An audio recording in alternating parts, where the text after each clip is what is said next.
I didn't necessarily want to focus on the public. I wanted to focus on the people that were closest to me. But I was aware of other people may look up to me. And it was this, how would they feel if they see me starting a family with a woman who's white? Yep. And we literally sat there and I told her, that concerns me. That's good. Because I don't want them to feel less. I don't want my niece to ask the question, what's wrong with me? Yeah. That, I don't know if I could curse, but that, it hurts. Yeah. The thought of that. If I could see one of my nieces asking that question. Because I love them unconditionally. Yeah. I think they are so beautiful. And I want to do everything to bring out that beauty. And I still will. And so that was the impetus of the conversation that happened back in January. We put porn to shame. The womb isn't just about where I give birth to babies. The womb is about where we give birth to purpose. I was basically all of her nevers. I never imagined my journey would inspire people all over the world. You have set a standard in love. I was dating a young lady who helped me heal. Wow, this woman is a ride or die. The conversations have really helped me to change my perspective on relationships. I had 19 attorneys at one time that were speaking into my ear. 19 attorneys. My last relationship, it did a number on me. What you did not know is I had a whole little situation lined up that evening. Your transparency is literally setting people free. And you're unique. You ain't like nobody else. I noticed that right away. You're gonna make me cry. Thank you. I received that. Let one of them Barbie doll bodies walk over here. He gonna say, "Dear future wifey." You know what I'm saying? They're gonna go right in that box. I'm Interracial Whitfield, and welcome to the Dear Future Wifey podcast. Welcome to the Dear Future Wifey podcast. I'm your host, Interracial Whitfield. Listen, are you still shacking up with us? If you're still shacking up with us, come on, we're in season 5. Can we make a commitment and subscribe? We're on the road to reach 100,000 subscribers, and we're about 6,500 shy. So come on, let's do your part, share the podcast, and tell everybody to subscribe. If you're listening to us on streaming platforms such as Apple Podcasts, Google Podcasts, or wherever you consume your audio podcasts, then leave a review. Give us 4 or 5 stars, and depending on what the platform requires, and so we can spread the word.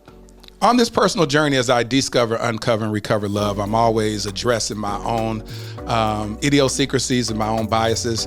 I'm making sure that I don't duplicate the same mistakes that I made in the past in choosing my purpose partner in the future. And so after having this organic conversation while I was out working on the project, I met this amazing gentleman who I'm gonna introduce y'all to in a second. Listen, without further ado, welcome to the Dear Future Wifey podcast. My new homies, Sekou, Lewis, and Mattie Steger. How y'all doing? Good. How are you? So, you said Sekou. I want to say Sekou, right? Yeah, Sekou, Sega Genesis. That's how I was going to remember. Sekou. So I apologize for that. So Sekou Lewis. Sekou. So I was working on the project. I interviewed you to give a tribute to St. Marshall for UNCF, for the United Negro College Fund, for their gala.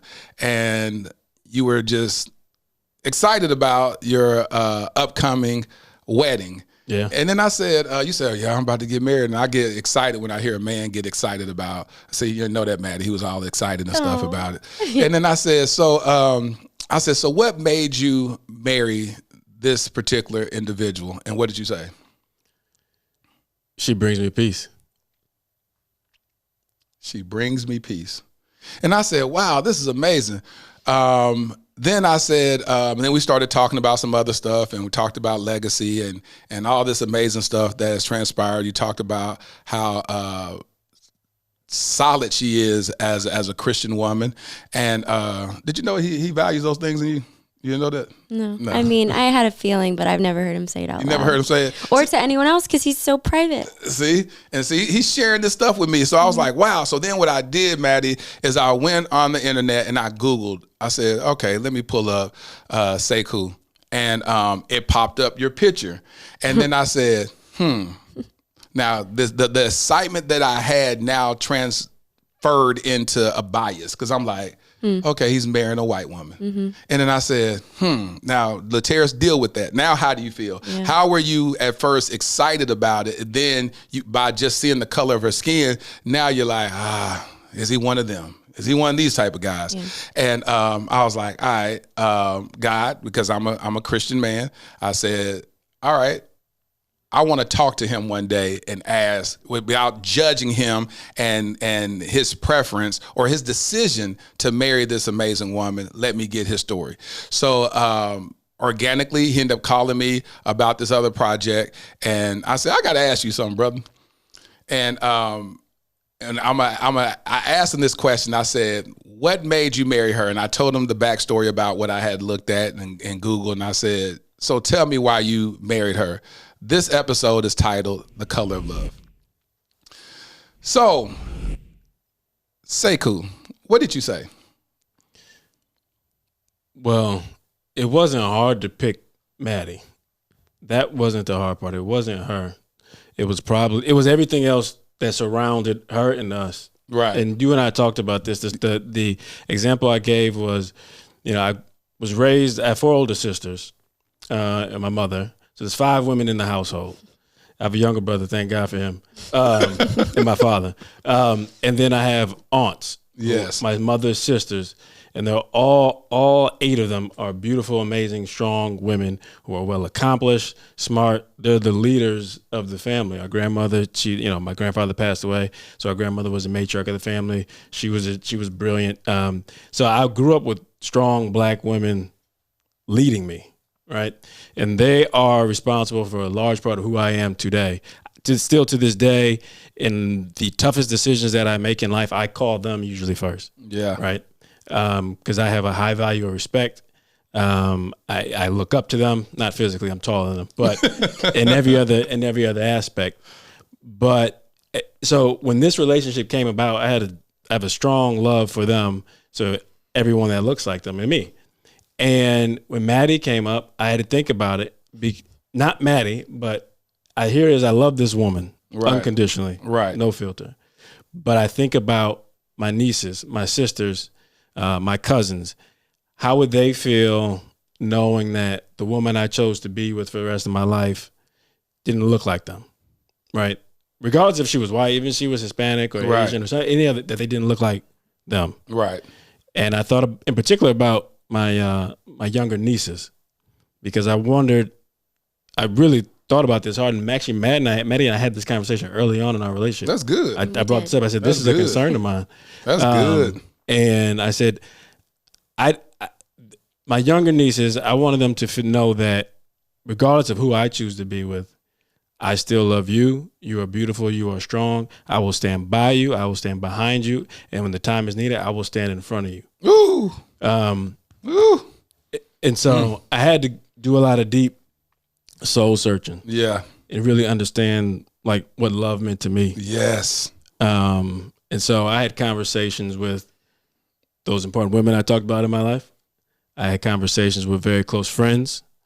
And at times they set me straight. I thought they were going to co-sign on the biases that not necessarily I had, but what I thought society might have around us. And they set me straight. And so after that, after I realized what my heart felt, well, where my spirit was moving, and where the people that actually cared about me and knew me, where they were all pointing to me, it was left to say to myself, what are you waiting for? There it is. There it is. And see, I don't have a problem with who people choose to love. I just don't like it when someone chooses to love someone outside their race to the demise of their own race.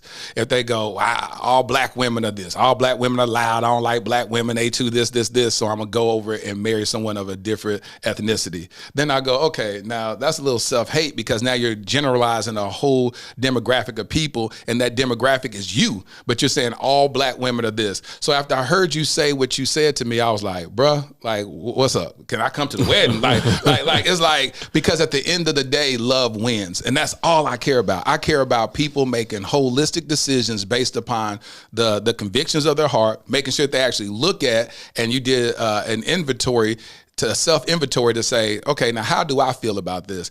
And you would have prevented yourself based upon what you feel society looks at and judge and all that type of stuff. And you would have had, which would have been sad, is that you would have foregone the love of your life just because what other people may think. And it don't matter what nobody else thinks, but it's great that you had a support system that rallied behind you and checked you on your own heart.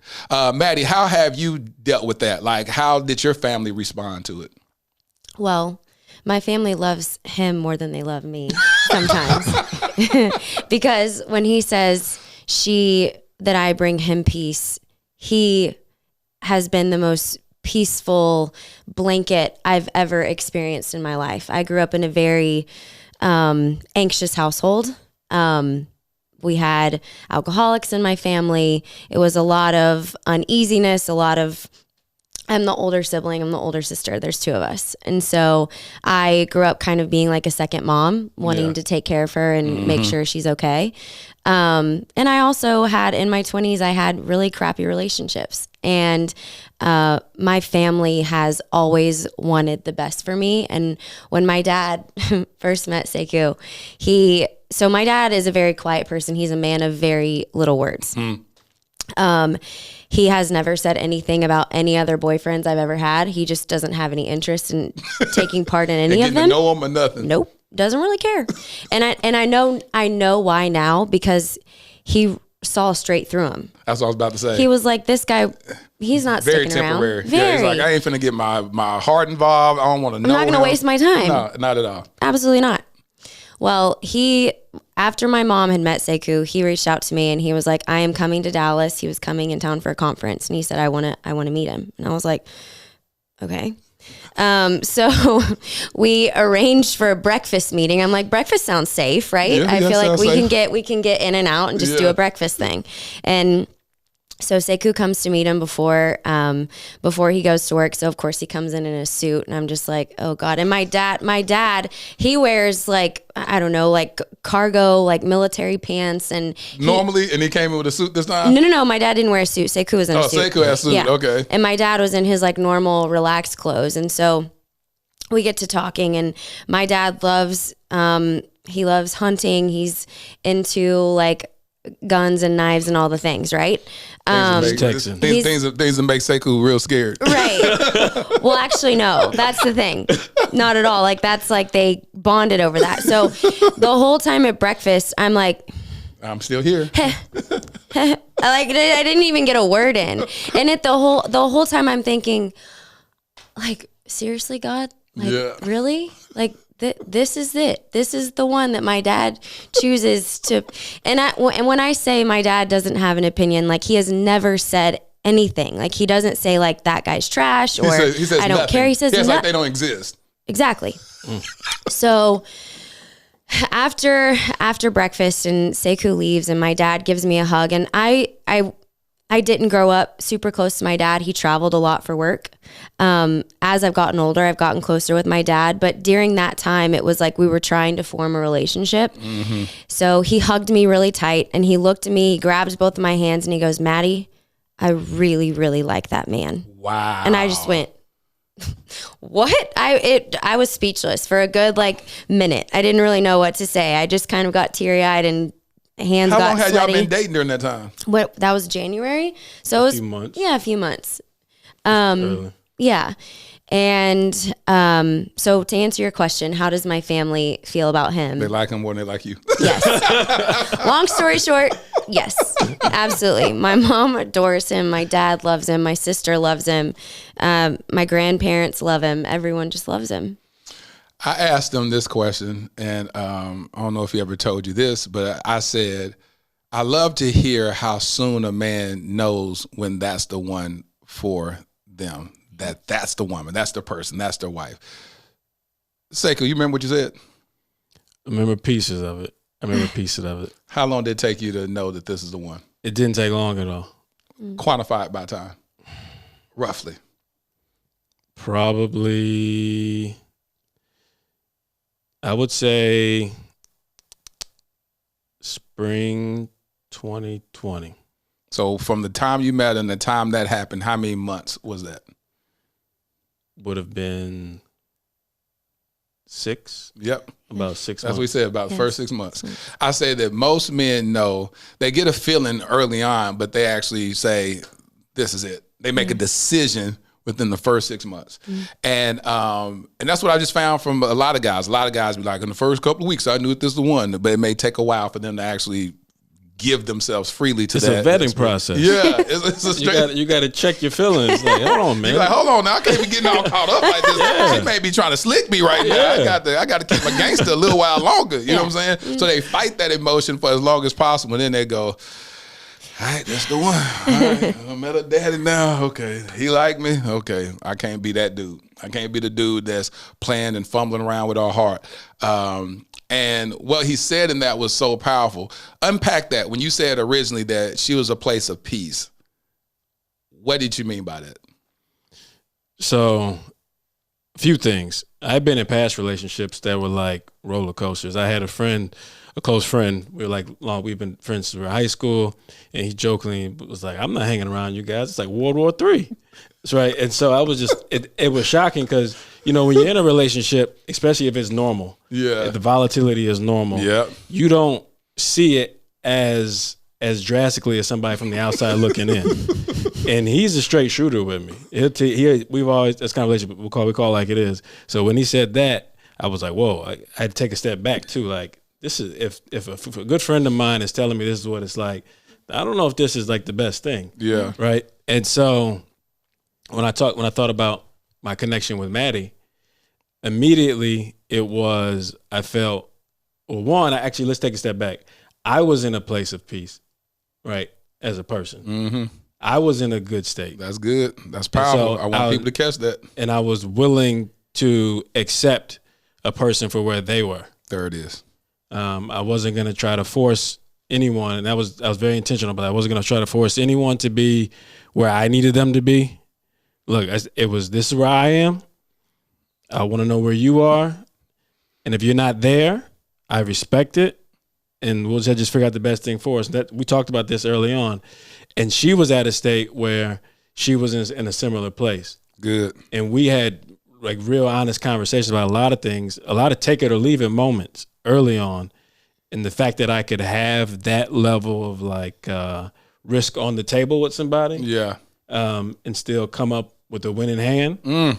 It made me feel like, okay, I'm good. And even my indecisiveness at times didn't rattle her on the outside, didn't rattle her, right? And so I accepted that gave me more comfort that, okay, because I know life throws a lot at you. Life is very consistent at being inconsistent with something. Yes. And you need somebody that can be able to move with you in times of uncertainty, in times of difficult times, and even good times, not get overly excited. Yes. And she was willing and she was able to move with me, but also let me move through it on my own. That's good. And that was the piece I needed because, we're all unique individuals. And I have varying interests that don't always make sense when you look at me. That has nothing to do with the woman I'm getting ready to marry. But I'm talking about just like I'm a very eclectic mind. The music I like, the activities I like to participate in for exercise, like martial arts or something like that, right? And I'm very intellectually curious, so my mind can shift. That can scare people. Yeah. Because it's like yesterday you had long hair, now you got short hair. What's up? Who are you, man? Who are you? And next, and for a woman, security is very important. Yes. And inconsistency is the opposite of security. 100%. So I like to say my mind is curious. Instead of inconsistent. And she's okay. She's more comfortable with that, allowing me to be me. And so that brings me peace. And by that bringing me peace, I can give her more. Mattie, what do you think when you hear him saying what he's saying? Oh, he's spot on. I think the most important piece to everything that he's saying when I hear him talk about how he was moving through and trying to navigate everything, if we had gone back in time and I was Mattie a year and a half prior and I had met him, but absolutely not. Because I wasn't at peace with myself. I was insecure. I wasn't stable. Good. I didn't like my job. I didn't feel comfortable with myself. I didn't know who I was as a person. I was still trying to figure myself out. And stop right there. Okay. People got to hear that. I'm trying to tell you, because a lot of people are they feel like they're deserving of love to the degree of marriage. Sure. They like, I'm supposed to be a wife, but how can you be a wife when you don't even know who you are? Yeah. The Bible says, he that findeth a wife findeth a good thing. You have to be a wife already in order to be found. People feel like the wife is after the nuptials. That's what happens at the ceremony. No, a wife exists. That's why he said, he who finds a wife. And so you just said this place of peace, this place of understanding who you are. And the minute you understood who you are, that's how you could be found, and he could see who you are. I always say, it's this quote that God gave me last year that said, men should pursue and not persuade, and a woman should present and not pursue. So a woman should just present. I'm whole. He'll see that. He'll go, okay, this is different. Yeah. This is different from what I've been through in the past. This other part seemed a little chaotic. This other woman I dated or relationships in the past, like you said, was a little toxic. And now I see this wholeness. We're meeting each other in this place of wholeness. Now we can truly see each other for who we are. That's what's so beautiful in this. Continue, Mattie. Yeah, I mean, that's the most important piece to the whole puzzle of us, is that I know we were both in a place of, this is who we are, and we were so incredibly vulnerable with each other from the jump. That's what he told me. I want you to explain that, because he said this, and I said, I get emotional when I think about that, because vulnerability and you cannot have a healthy marriage, a healthy relationship, a healthy parenting relationship with your kids if you won't be transparent and vulnerable. Right. But I want you to unpack that. Well, I'll go back to how I was raised. And if my mom and dad listen to this, no offense, you all know this. There was secrets in the house, and a lot of things were swept under the rug. Nothing was addressed. We didn't have the tough conversations. It was just kind of, they seemed like they just didn't want to talk about it because it was too tough to talk about. Right. And I knew that as an adult, I could not and did not want to live that way. So when I met him and we started talking about the hard things, I mean, we talked about, like he said, we talked about interracial relationships at the very beginning. Good. Before the pandemic and before it was cool to talk about. Yeah. We had that tough conversation. It was like a 3-hour long conversation. It's tough. It's hard. Yeah. We both felt like, okay, I'm going to go to sleep now. Like, I literally just laid my whole life out on the table. But yeah, being vulnerable with someone is so hard, but it is so incredibly important. And I'm not saying I'm perfect. I still have my quirks. I still have my anxious moments where I get insecure and I feel too vulnerable. I'm human. But from the beginning, and us being so open with each other has just set the tone for who we are as a couple going forward. And it's been, I don't even know the word. It's just a blessing, to be honest with you. It's like something I've never experienced in my life. I asked Sekou, I asked him, I said, listen, how did you know this is the one for you? He said, when I was able to have conversations with her, expecting her to leave, but she never would go. He said, when I was able to have conversations with her, expecting her to leave, but she never would go. And I was like, I want to run around that Mavericks headquarters when he said that. First of all, Sekou is the bomb. He's an intelligent dude. He's a general counsel for the Dallas Mavericks. He's bomb, young, brilliant mind. And so I was about to run around the headquarters. I was like, yes, because we're so afraid to have those conversations. He said, I'm gonna be honest with you. Certain stuff, I said, I'm gonna just drop this on her and see what happens. And she's gonna leave. He said, and I would say it, and then she would still be there, and we'll go closer. Mm-hmm. Gosh, I need people to hear that. He said, I would have these conversations with her, and it would draw us closer. Well, that's an undeniable. That's why when that happens, it doesn't matter what the world says. You can pass by people on the street, and they can look at you with judgmental eyes and discriminatory looks. You like, we got this. We solid over here. I hope y'all get what we got right here. You know what I'm saying? It becomes a moment of, when the Bible says that we become one flesh, that we will cleave to one another, then that's what's happening even before the I do's, is that y'all are cleaving to one another because y'all are allowing each other to go into spaces in each other's hearts that have never been inhabited by other people. That no other man that you've ever dealt with has has been an inhabitant of that place in your heart, and vice versa for my brother over here. It's so when you have this cleaving, this moment that happens spiritually and emotionally and psychologically and physically, then you're able to say, I love you. And you're able to say those beautiful nuptials and be able to mean it from the core of your soul because you did the work. Unfortunately, people walk down the aisle, they say these beautiful vows, they spend all this money on the accoutrements of a wedding, but then they don't really know each other. Right. But when y'all had those tough conversations early on, what made you be willing to have those conversations? She, at the very beginning, she made the comment of, he really doesn't talk much. But then the more I'm hearing unpacking that you may not talk much, but when you talk, you say some stuff like her dad, like when it's time to talk, I'm going to talk about what needs to be addressed. Exactly. What made you decide to challenge your relationship with the truth? It was a journey. It was a journey. It was a journey within myself first, the truth, my own truth. There was a lot that went into this. There was a lot of tragedy in my family prior to Mattie and I really making that bond. And it really allowed me to get a perspective on life and love. Yes. And what the value of it is. Jay-Z has a great line. He says, people know the price of a lot, but the value of nothing. That was paraphrased, not quoted. But I learned the value of love. And I also learned in order to have it within yourself, you have to be honest. You have to be vulnerable. In order to be able to bring it to a relationship, you have to be yourself or your old self. But I said this at my brother's wedding. He asked me to do an impromptu speech, but it's kind of, I've got some themes in life that I try to carry on, and I wear them or I speak them. But I told him in the speech, I said, you have to be brave in love. You have to be brave and courageous when you step into that arena of love. I grew up playing basketball, so I'm a competitive person by nature, not overly competitive, but I like to compete. Yeah. And I know when you step onto that court, you step into that arena, you step onto that field, in order to win, you've got to take risk. And with every risk that you take, you have to be vulnerable, accepting that you might not win. You might not make the shot. You might not score the goal, especially if it's a martial art. You might get hit upside the head. And love is brutal like that. Yes. You can get hit upside the head.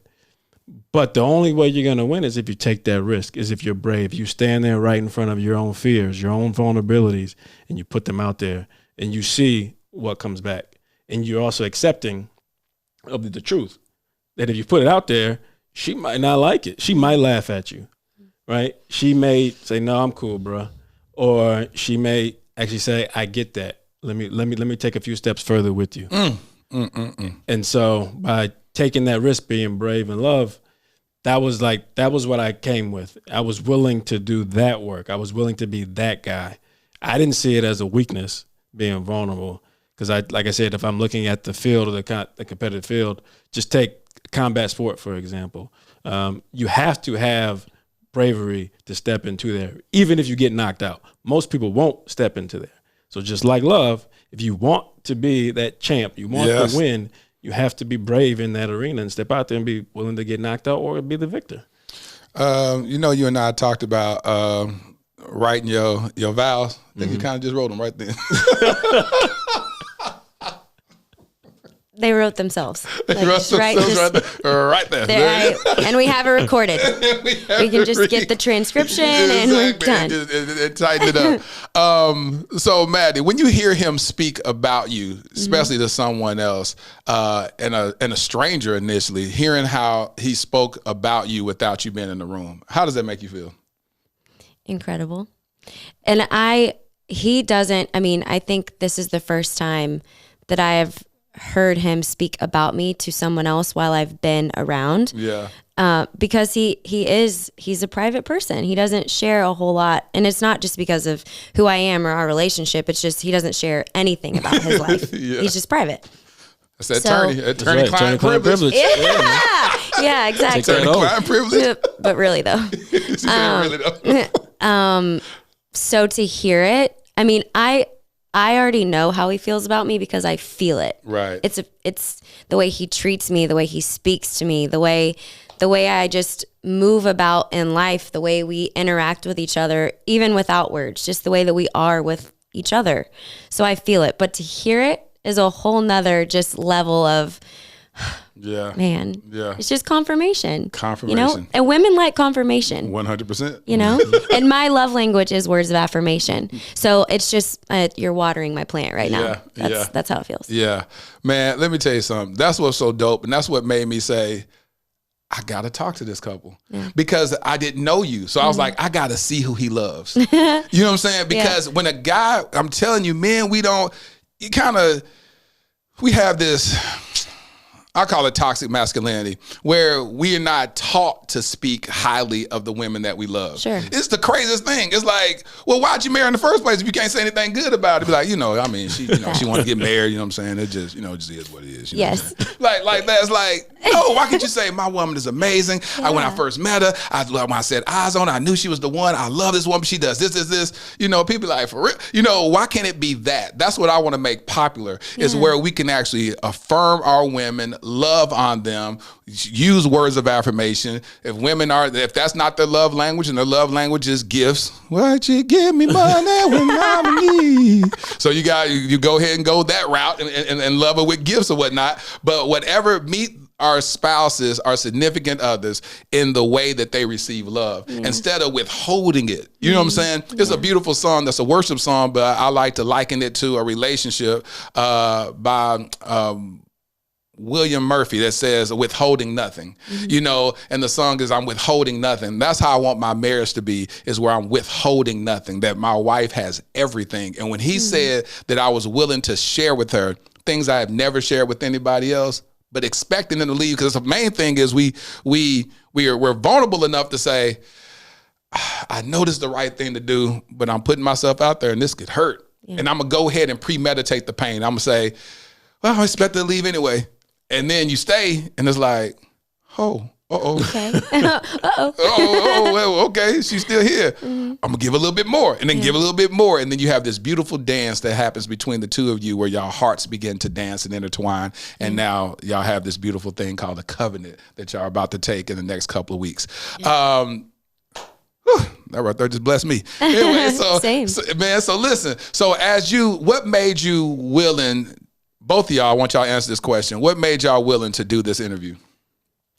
Do you want me to go first? Yeah, you go first. Okay. Well, he had mentioned to me, first of all, he's mentioned, he's like, you should do a podcast. And I'm like, I just don't have the bandwidth right now with just my work schedule and planning a wedding and also just health stuff. So I'm more tired than normal sometimes.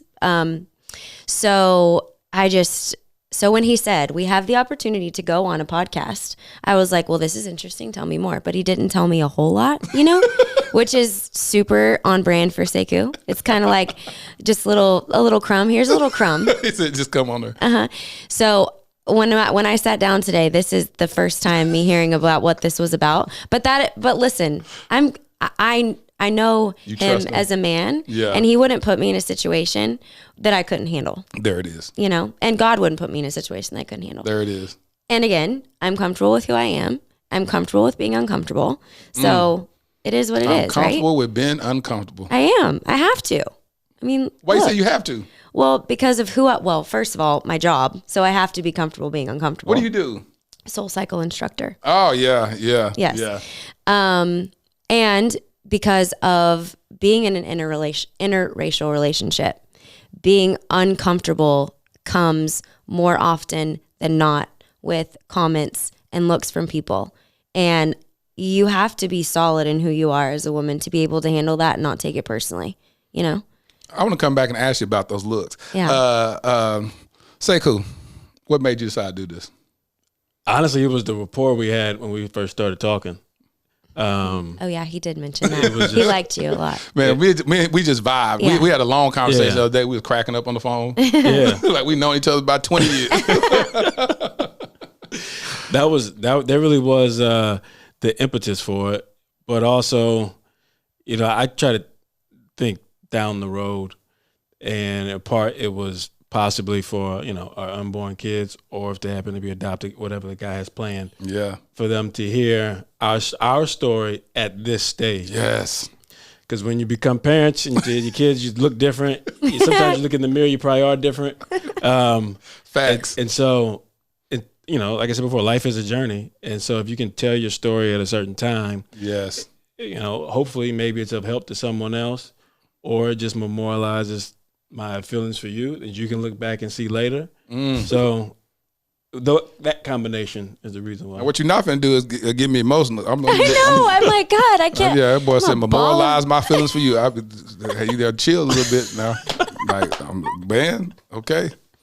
All right, let me get myself together. Memorialize my feelings for you. You know how important that is? Because marriage comes with a lot of challenges.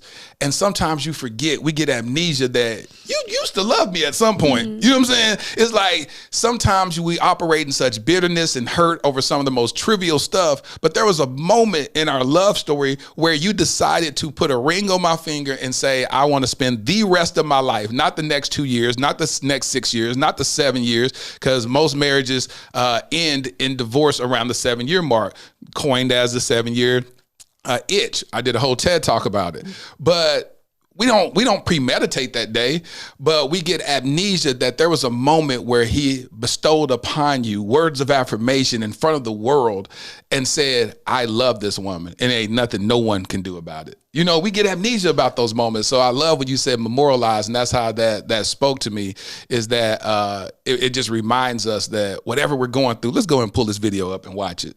Yep. You know, and let me remind you, and this is what we do, and the Bible is God's love story to us.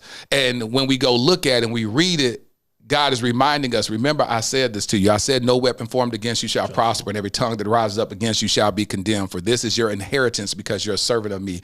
This is my love story to you. You know, what I had joined together, let no man put asunder. These beautiful vows that God wrote to us in the Bible that reminds us of his love and that he's married to us. And so when I hear you say that, that's why it's speaking to me on the depths of my heart, because I'm going, that's what love is really about. That's how we get to till death do we part, you know, and it's something that's very rare. You want to say something, Mattie? Oh no, I'm just listening to you. I'm just trying to, this little part right here, this thing called this tear duct is acting up right now. Yeah. This little tear duct is acting up. Yeah. When you talked about the stares, when you talked about the judgmental looks, explain that. What are some of the worst things that you've experienced and y'all have experienced on this love journey? To be honest with you, it really hasn't. I mean, you know, stupid people at a restaurant that kind of do the once over. Yeah. And like, that doesn't really make me uncomfortable. It's more, it says way more about them than it does about us. Facts. So, and really no one has said anything snarky to me. At least not to my face. Yeah. So, but just the looks of people, and it's uncomfortable for 2.5 seconds, but then like I said, it says more about them than it does about us. Facts. Yeah. What about you? Mostly the looks. Yeah. I also sometimes carry myself around like, say something, you know, like, the thing is, because I'll meet you in your eyes. Right. If you're looking. Actually, that's facts. I'll meet you in your eyes. It says, you know, I see you looking. What are you thinking? Yes. It is. But he's weaponized in his eyes. He charging people up, looking at like, what? Say something. please say it. But so your eyes speak the truth of what, you know. Yeah, it's windows to your soul. That's right. And so it's mostly the look. Sometimes I've learned after moving down here in the South in Texas, there's little subtle questions that can be asked. But I navigate those well in that I read them, and then I kind of brush them off thinking a few things. One, you don't know me, you don't know her, you don't know our relationship. If you actually knew our relationship, you would probably support it. Yeah. Because it's a very honest relationship. That's what I love. And that's what I want the takeaway for this. Like, as I was setting up for this interview, I was like, what do I want the takeaway?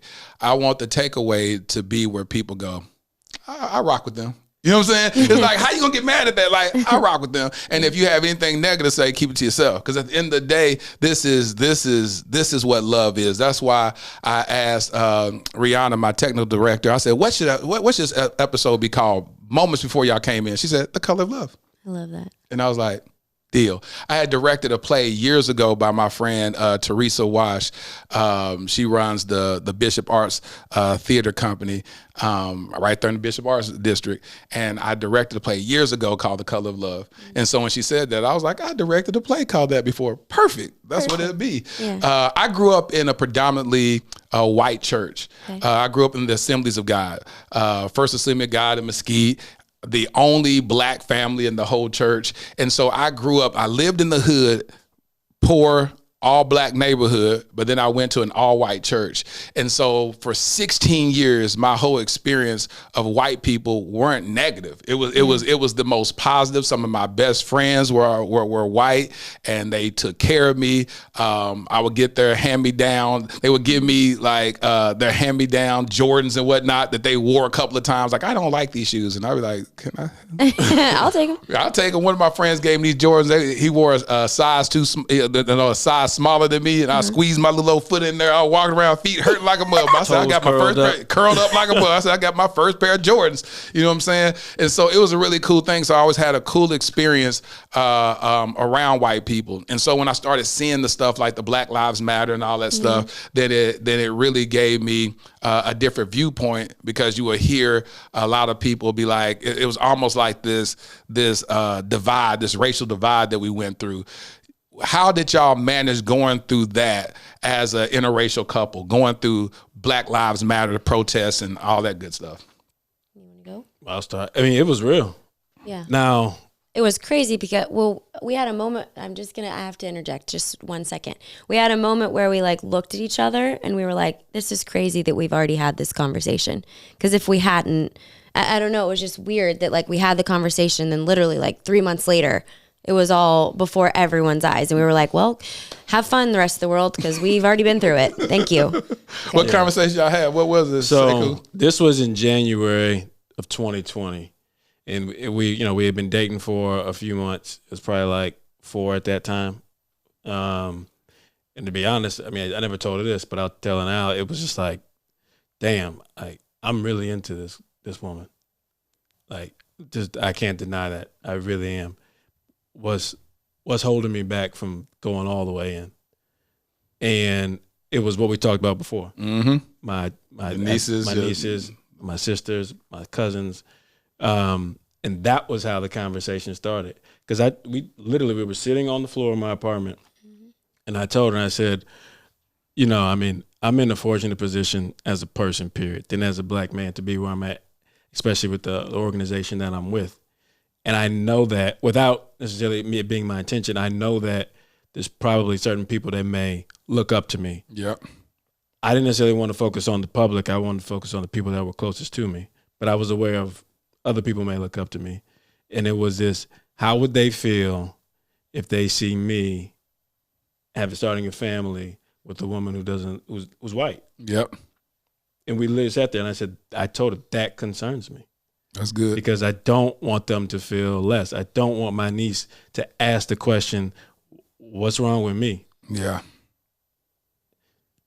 That, I don't know if I could curse, but that, it hurts. Yeah. The thought of that. If I could see one of my nieces asking that question. Because I love them unconditionally. Yeah. I think they are so beautiful. And I want to do everything to bring out that beauty. And I still will. And so that was the impetus of the conversation that happened back in January. And to tell a woman you start feeling maybe uncertain is one of those moments where you think she might walk away, especially when everything is going good. Because in the beginning, everybody's on the best behavior, and it's nothing but fun, right? Yeah. And you're really starting to go, oh, check that box. And then suddenly they hit you with something that cannot be changed. Yes. It's something you are born with. The only thing that's wrong is just how society views it, but it's who you are. Yeah. And it shouldn't be changed. It's yeah. who you are.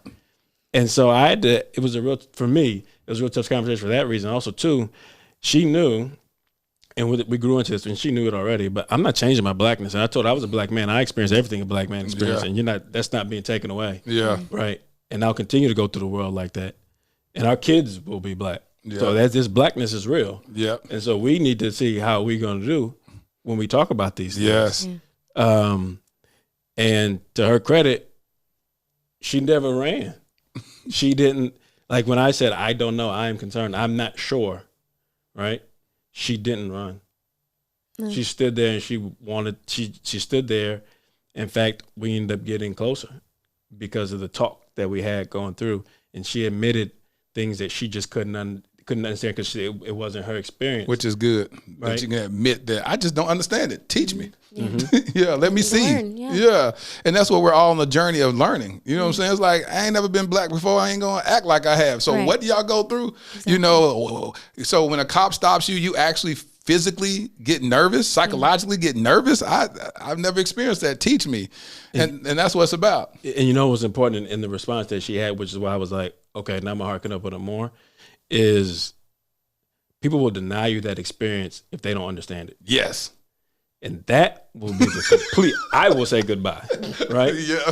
But she didn't, right? Because somebody say, well, I don't get that. Well, maybe it was because of this. Maybe it's because of you. Maybe this. Well, right? maybe if you didn't have you do, right? Or yeah. Or maybe those feelings aren't valid. Yeah. Right? Yeah. That didn't occur. Yeah. And so the fact that she showed me respect, right? She showed me respect first, and she allowed me to express how I felt and my experiences and took them at face value. Good. Mattie. Yes. What made you take that approach? Was this the first black guy you ever dated? No. I dated one in high school. And so did you... But I'm 33 now, so it'd been like a long time. A long time. Yeah. And so with the world shaping and changing and evolving and racial tension coming to the forefront, how did you feel a part of that? Like what role did you take when you had this tough conversation with him? I wouldn't necessarily call it, well, I guess you could call it a role, but I just wanted to listen. I just wanted to soak it in and listen. There were times where I guess we can kind of laugh about it now, and I'm like, sometimes I would listen to what he says, and then I would turn it, and white people do this. They make it about themselves. Yeah. And they get all emotional, and they're like, well, I just don't understand it. And I would do that, and it was gross. And I didn't sit with the being uncomfortable for like 5 minutes and just let my body go through that. Yeah. Oh, I have this like habit of wanting to, but I don't get it. I'm so sorry. Like you start apologizing. And I had to tell myself, like, this isn't about you, woman. Like, just sit down, sit back, and just listen. Good. So I guess my role was the listener, the supportive partner, just being supportive and listening and not judging and not taking it personally. How'd your friends respond to y'all's courtship? They were just happy that someone was treating me the way that a woman should be treated. Isn't that what it's really about? Mm-hmm. Isn't that crazy? Because it's like what you really want is somebody just to treat you right. Yeah. Treat you right, you know?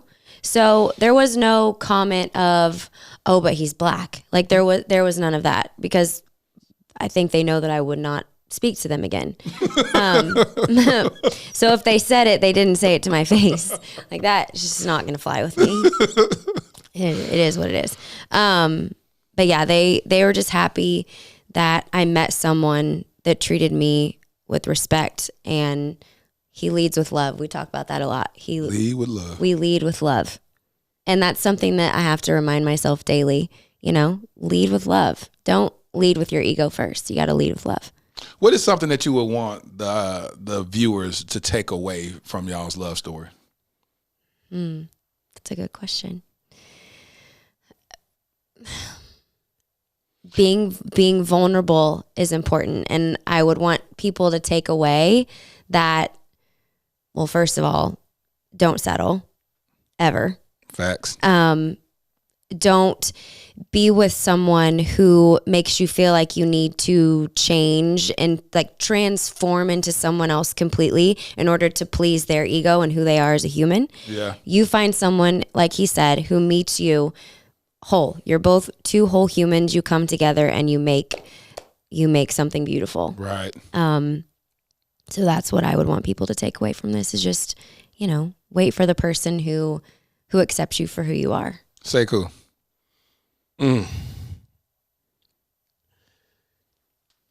Let love light the way. Oh. Yeah. Let love light the way. Don't deny yourself an opportunity. Don't deny yourself a blessing that God has presented to you for fear of what someone else may think. You will be protected as long as you stand in that space. The moment you doubt it is the moment you will possibly lose it. So hold your faith in it, that was what was presented for you. And honestly, there will be some people who end up respecting you more for it. Yeah. Those who won't, they just decided they won't, and that's fine. But you will find yourself in a much better, a happier place when you just allow the blessing to come to you. Let love light the way and march forward. Lord. Sometimes you got to just settle when Sekou talks. You just want to just sit back and be like, yes. Do you know that's what my friends say about him? What? Because he's a man of not a whole lot of words, but they literally say when Sekou talks, I just want to stop and really make sure I'm paying attention to what he's saying because it's always good. It's like nuggets that you need to put in your pocket. I'm going. Yeah, exactly. Like I'm at a spoken word spot. I know. Yeah. And it's not just because he's on a podcast either. This is how breakfast is. I'll be making coffee and I'm like, hold on, let me go get my pen and paper so I can write down what you just said. I would be remiss if I didn't drop this. How did he propose to you? Oh God, do you have 3 hours? Yeah, right. It takes me forever to tell the story, but how many minutes I got? 10 minutes. Okay, right. I can do it in 10. Do you want to do it or you want me to do it? Because you're better. Give the ping pong off of it. Okay, cliff notes. Ping pong. We'll do the ping pong. Yeah. Okay, all right. So, how do I even start? It was in December. Well, first of all, we had a discussion about moving in together earlier on in our relationship. And I had never lived with a man before. And I stood firm in my thinking that I did not want to live with a man until I was married. Just because I had been hurt so many times in the past and I had an idea about how it was going to go and then it didn't go that way. So I'm like, I'm not going to do that to myself again. So then the world shut down and we both lived in separate places. And as our leases came to an end, we had another conversation. He was like, so what are your thoughts on moving in together? And I was like, because his mom had always told you, you should live with someone. She said you should live with somebody before you get married. And it's true, you should. When mom speaks, you listen. It's true. Me and him had that conversation. We had a little debate about that. I said, what your mama say? They said, that's what she told me. I said, it's interesting. Right. It's interesting, right? And my mom was trying to give me the respect as a grown woman. Like, you make the decision. I'm not going to step in and say no. I'm not going to say you should. I'm going to let you make the decision. And so we moved in together on December 5th, which was a Saturday, and he had to do it all because I was working all morning. And so he moved us all into to our new place. And then Sunday, the next day, he proposed. So I didn't live with the man without a ring on my finger I was like less than 24 hours. When he told me that, I was like, boy. I know. I was like, man. I know. Backstory that. Now, why did you do that? Why did you propose? Whatever, or that way? Day. Yeah, that way, that day, given the fact about her, because what you said was something that really was honoring her and how you were telling me that story. So why did you propose to her that day? Well, one, I wanted to surprise her. He did that. I wanted to surprise her. I knew she wouldn't think the day after we move. But and I guess being honest, I had already proposed to her in my head multiple times. So there you go. See, there you go. You playing. You over. Okay. I melt every day. And that's what I'm like. At least 5 times a day. He said, if I'm being honest, I've already proposed to her several times in my head. This point, I'm like, let me just go and get it over with. Let me just go and do it. Let me go and realize this thing. Yeah. And so, because it was cool because you had said that she had originally told you her those principles. I will not live with a guy XYZ. And then when you told me when she said that she was willing, you was like, that's it. That's the one. Mm-hmm. I'm gonna go ahead and do it. Mm-hmm. And he wanted to honor you in your decision and his decisions. Like y'all, it was a win-win for both of y'all in that. And I was just like, man, that's all right. You know what I'm saying? It's like when certain stuff happen, that's why I said my mind is open to stuff now. Because at first I'll be like, nah, you don't do, I'm not living with a woman. I'm not going to do that. I'm not such.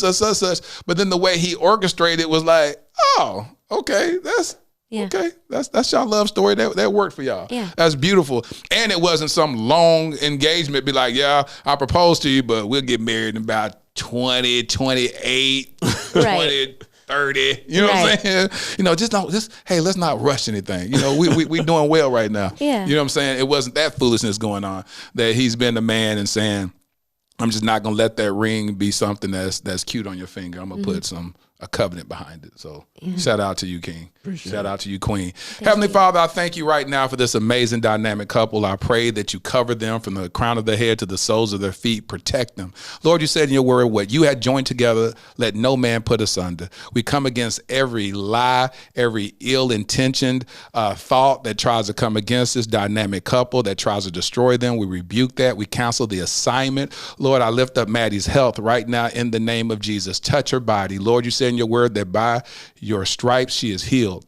So I speak healing over her right now in the name of Jesus. Let her body regulate and line up with you right now in the name of Jesus. Let them have a dynamic, fabulous ceremony, God. But God, I want you to infuse yourself in those vows, God, and begin to cover them and put a force field around the relationship and protect them. Lord, I even speak to their unborn children, God, that you raise them up to be mighty men and women of God, Lord. We thank you right now in the name of Jesus for all that you're going to do. In Jesus' name we pray. Amen. Amen. Are y'all active on social media? Yes. She is. I'm not. You're not. So how can people follow you, Mattie? At the Mattie Claire on Instagram. The Mattie Claire. Mm-hmm. And is it a waste of time for people to follow you? Yeah, don't even look for me. True. But I post enough about him. They can follow him through my Instagram. Don't even look for me. But listen, y'all give it up. Y'all give it up for my new homies, Mattie and Sekou. Ladarian, thrusted suddenly into Child Protective Services in 2015. My nephew, Black, a boy. The likelihood of being adopted outside of kinship, slim to none. Armani, 16 years old, Black, a boy, with 5 years in the foster care system before I even knew his name. The likelihood of ever being adopted, yep, you guessed it, slim to none. While Ladarian and Armani were trying to survive and barely thrive in an overpopulated and underfunded foster care system, I was living my own life, doing well professionally. Having been a single father with a daughter who at that point was doing well in college, it was my time to live my life, right? Wrong. I felt unsettled, tireless, agitated. There are just too many of our Black children stuck in ambiguity and in the limbo of the foster care system. In 2017, I legally adopted my nephew, Ladarian. Fast forward to 2019, I had no ties to this other young king, but I felt God instructed me to adopt him also, and I obeyed.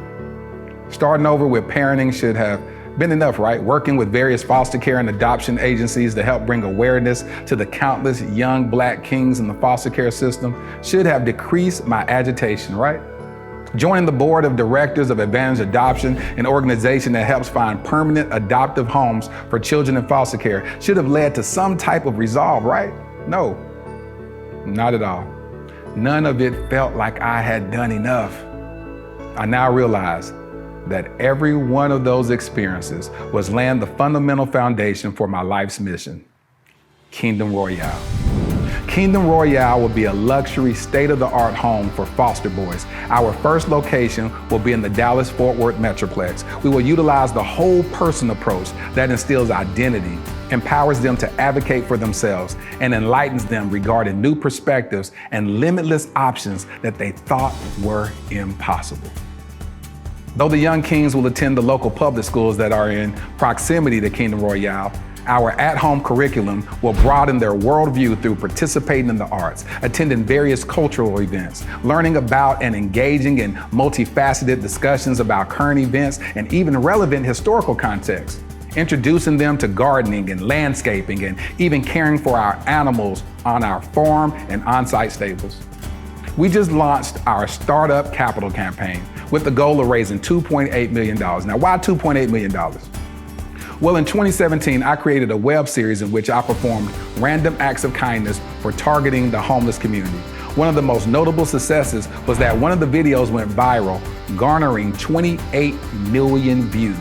However, one of my biggest regrets is that I didn't raise a single dollar to help in implementing a more sustainable plan for the homeless community. So throughout the years, with much remorse, I reflected on not maximizing that moment. I knew if at that time, just 10% of the viewers donated $1, we would have raised at least $2.8 million that could have really established long-term support for the homeless community, or at least started a long-term initiative to do so. This is my do-over. This is our new beginning. Together, we can attack this at the root by specifically helping our homeless Black boys who are already disproportionately represented in the American foster care system. I'm LaTerrace Whitfield. I've been nominated for 3 regional Emmys documenting my work with the homeless as well as my personal adoption journey. Despite those accolades, the greatest award for me is truly providing the infrastructure for a transformed life. Visit kingdomroyale.com for more details. Crown a king and make a donation today.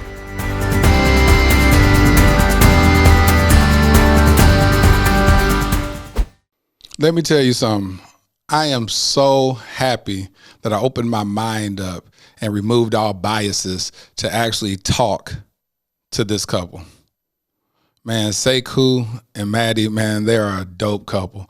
And I mean, I posted a picture of them on my Instagram stories the day they left the studio. And I had some followers that was like, I thought you only focus on Black love. And I said, well, you know, though this is my personal journey as I discover and uncover and recover love, I like gleaning information and just taking a sneak peek into other people's relationships because I find value in love stories. And those that have gotten it wrong, I find value in that as well. And so hopefully you were able to keep your mind open. Those of you who, if you're at this part of the podcast, that means you actually watched it. So salute to you. Salute to you for opening up your mind and allowing yourself to be challenged. If you have ideals where you're triggered when you see a Black man with a white woman, then hopefully this gave you a different perspective, because it definitely did that for me.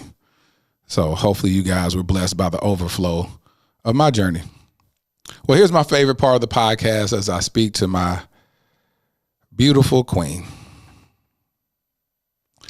Dear future wifey, let's be a unified front at all costs. Let's protect each other's hearts and minds and prioritize the other. I love hearing about couples who defy the odds and operate with the audacity of hope. I love couples who withstand the test of times and choose each other when the world seeks the demise of their love journeys. I love when couples stand 20 toes down and fight impending negativity as a united front. Come for me, you're coming for both. That will be us. You will be my peace. I will be your safety. We will be a manifested promise for each other. We will be connected by purpose.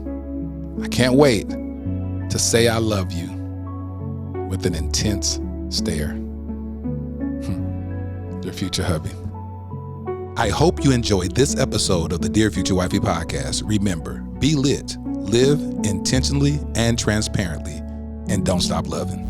Make sure to subscribe to our Dear Future Wifey YouTube channel. We're available on Apple Podcasts, Google Podcasts, Spotify, and Stitcher. We welcome your support. Simply share our podcast with your friends and family.